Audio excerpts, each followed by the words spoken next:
Charlie, this is Stevie. We are Chilling Popcorn. Welcome to another Bad Movie Monday, where we look at movies that are bad, movies that are so bad they're good, and bad movies we like. So today we're heading back to 1991 for the straight-to-video, video with VHS, before Blu-rays, before DVDs, before Blu-rays, before streaming, and downloads. Karate Cop, Martial Law 2 Undercover, directed by Kurt Anderson, starring Cynthia Rothrock and Jeff Wincott, and that's about it. A little bit of trivia. It was released in 91. Yep. And I was just trying to find my little trivia notes. Go to the trivia. All from IMDb. Mm-hmm. Released theatrically in the Philippines, where Cynthia Rothrock was already an A-list actress. Oh. And Rothrock's signature kick back and over her own head to the head of a guy in front of her, as distinctive as an Alfred Hitchcock walk-on appearance, occurs in the 52-second minute. That's from IMDb, so I didn't actually say that myself. Right. So I think that's probably the only time that I think Cynthia Rothrock movie has been compared to Alfred Hitchcock. Yes. So you'd never heard of Cynthia Rothrock until I pointed it out? No, I've never heard of this film before or anything. So yeah. I went on a bit of a binge. I was looking for we watched Showdown in Little Tokyo recently. Yeah. And I was thinking about that whole. It was to celebrate Chinese New Year, wasn't it? Chinese New Year and Brandon Lee. It was his birthday. Yeah, so we watched. And for Chinese New Year we did, but we watched. And it reminded me of that time between around about 88 to about 93, 94. Okay, basically between Steven Seagal's Above the Law to Under Siege 2, which would be 95, where there was the whole B-list action movies, which were straight to video. And some had a few cinema releases, and Cynthia Rothrock was queen of action cinema for a period. She still is actually one of the most well-known martial artists. Over to you, Martial Law 2. First time we both watched. So and the notes. On to the notes. So people actually put their names to this.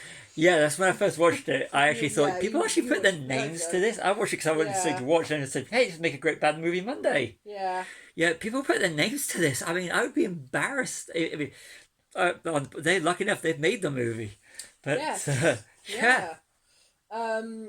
the late 80s, early 90s look with the long hair, which you still keep alive. I love it. It's kind of like, it's like, you'll see the villains. Apart from when you get confused with the wood. That's why sometimes I have a beard. Yeah.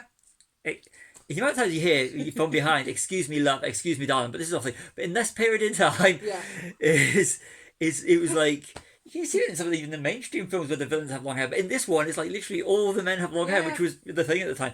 Thank you, Steven Seagal. Yes, indeed. Terrible karate sound effects. Yeah, it had the very 1970s really bad, weren't they? Asian cinema.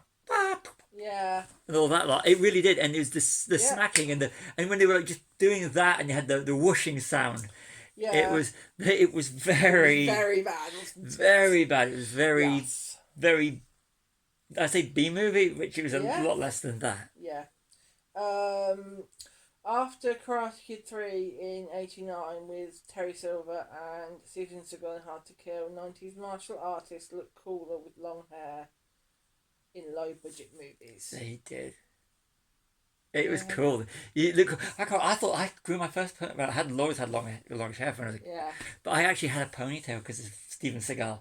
I hate to admit that now.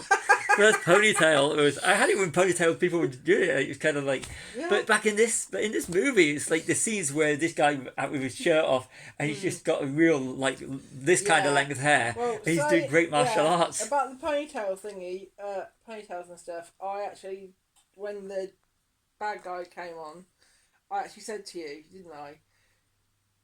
Let me guess, that's the bad guy. It's like his first scene, and he's like, because he's got a ponytail. But he looks cooler than Jeff Wincott. Yeah, true. He does. True, yeah. I'm sorry, that opening when he's doing the martial arts as the titles are going over. Yeah.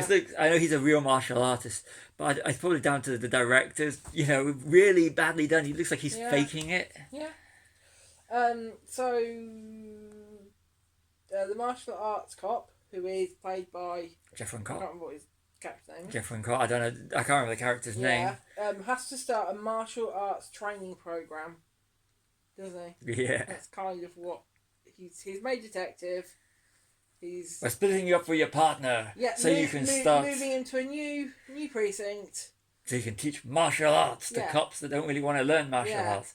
And the montage. Can we talk about that montage? Yeah, that's terrible. That's badly edited, badly shot. Yeah. You got to remember, by this point, you've got 3 Karate Kid movies out who do it better. Okay, admittedly, 2 of them were directed by John G. Avildsen, and I can't remember who directed Karate Kid 2, but teenage children's movies is a lot better. I mean, this was 19, so. Yeah, and Cynthia Rothrock's the star, but she plays second fiddle. So I'm watching this for Cynthia Rothrock. We need more Cynthia Rothrock. Let's this film down. She's the selling point of the movie, and it's like he does more martial arts than she does, and it's kind of like I'm watching this for Cynthia Rothrock. We needed more Cynthia Rothrock. Yes. Always have to have dirty cops in these sorts of films. There's like 2 dirty cops in this movie. Yeah. It's isn't it the sergeant and the captain or something? The captain of the precinct or something? Yeah. It's like it's that period of time, and the villain, they were just. No. The henchman, like I said, the henchman, the martial arts guy, the wannabe Terry Silver, his henchman with better hair, even the big bad. Yeah. I'll be describing people by their hair, Yeah. Long jackets or coats with the sleeves rolled up.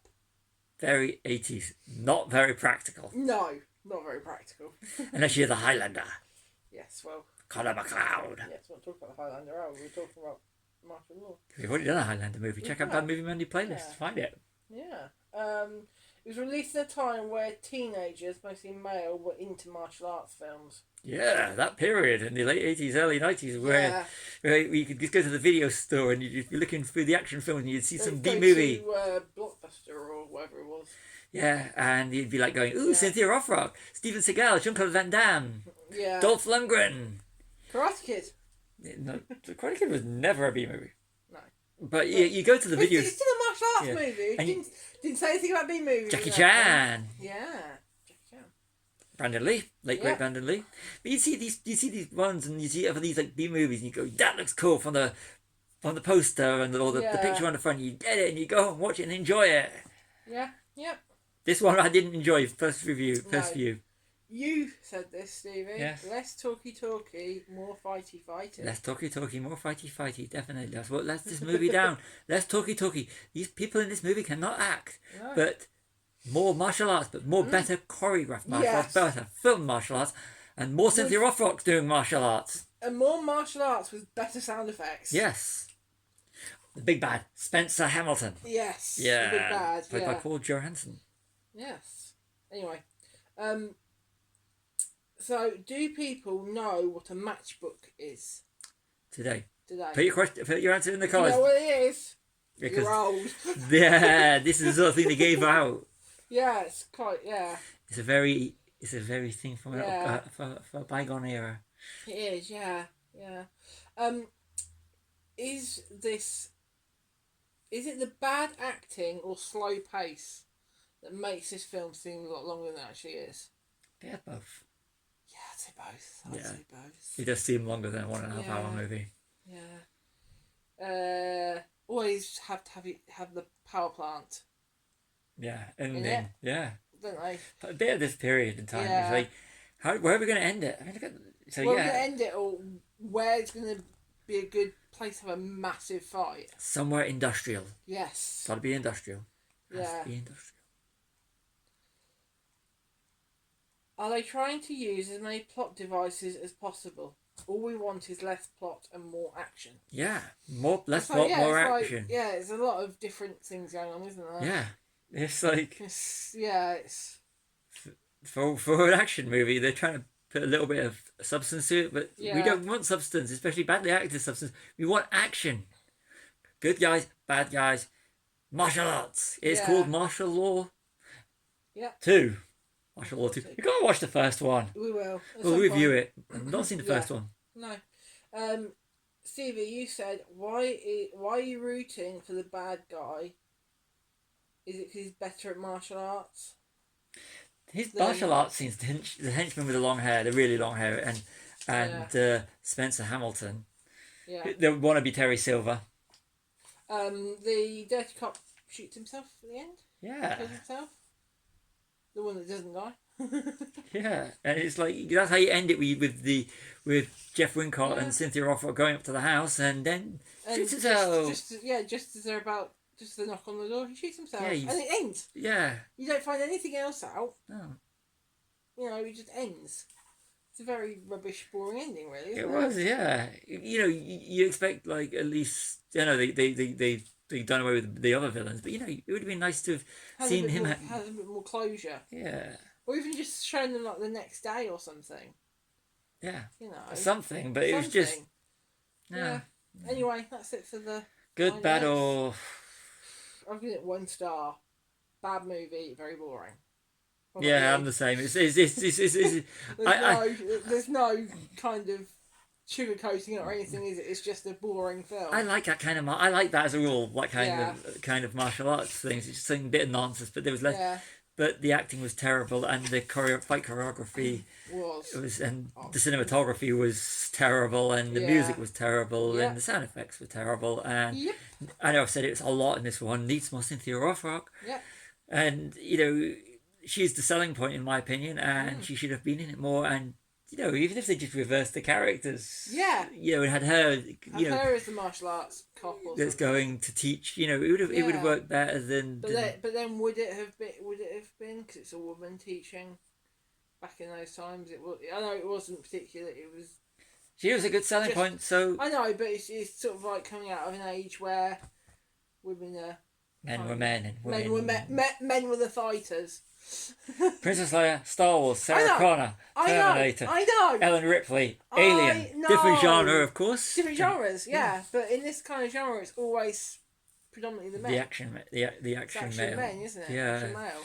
So it goes to say science fiction fantasy is more progressive. Definitely more progressive. But yeah, anyway, so we end this? This was a bad movie. Definitely. Said that together, so we both agree on that one. Yeah. So over to you for the sign off. I'm Charlie. This has been Stevie. We are Chilling the Popcorn. Like and subscribe.